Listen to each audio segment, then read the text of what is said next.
Yes, and as Sky's political editor Andrew Clennell has been reporting, aviation grants and industry interest-free business loans are expected to be announced within the coming days. For more on those reports, joining us live is Geoffrey Thomas, the aviation editor at the West Australian. Jeff, what are you expecting in terms of an announcement for our travel and tourism sectors? It certainly has been a long time coming.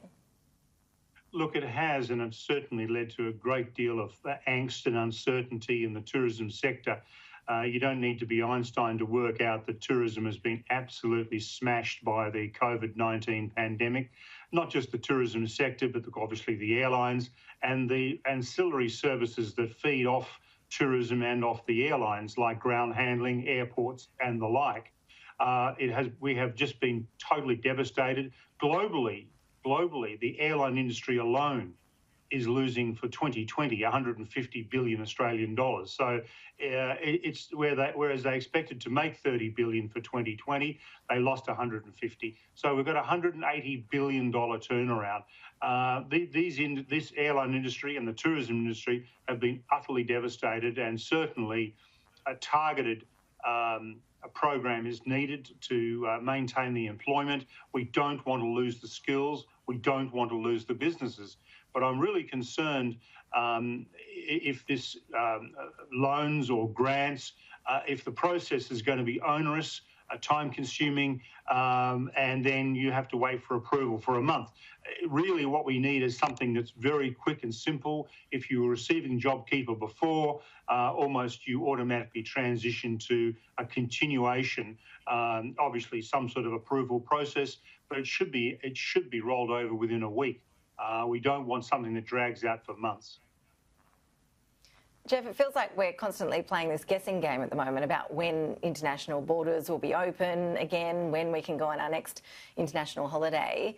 Knowing what you do, and I know you're following this really closely, when would you feel confident booking an overseas trip again? I think we really, realistically, we have to look at the latter end of this year.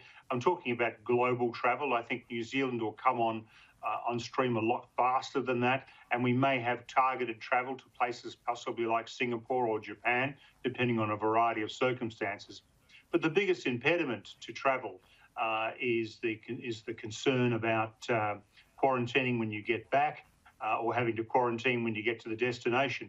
As long as those sorts of measures are in place, travel is going to be dramatically stifled.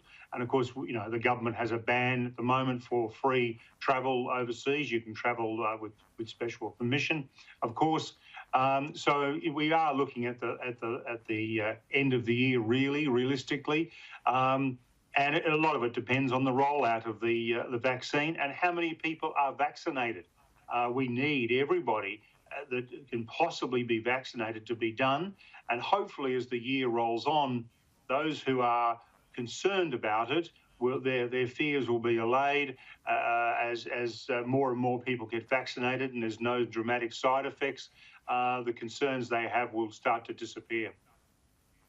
So for those of us getting itchy feet and wanting to jump back on a plane again, domestically, internationally, are we seeing travel agents, the airlines, are they being more flexible in terms of cancellation policies to try and give people that confidence that they will be able to get a refund if COVID does break loose again?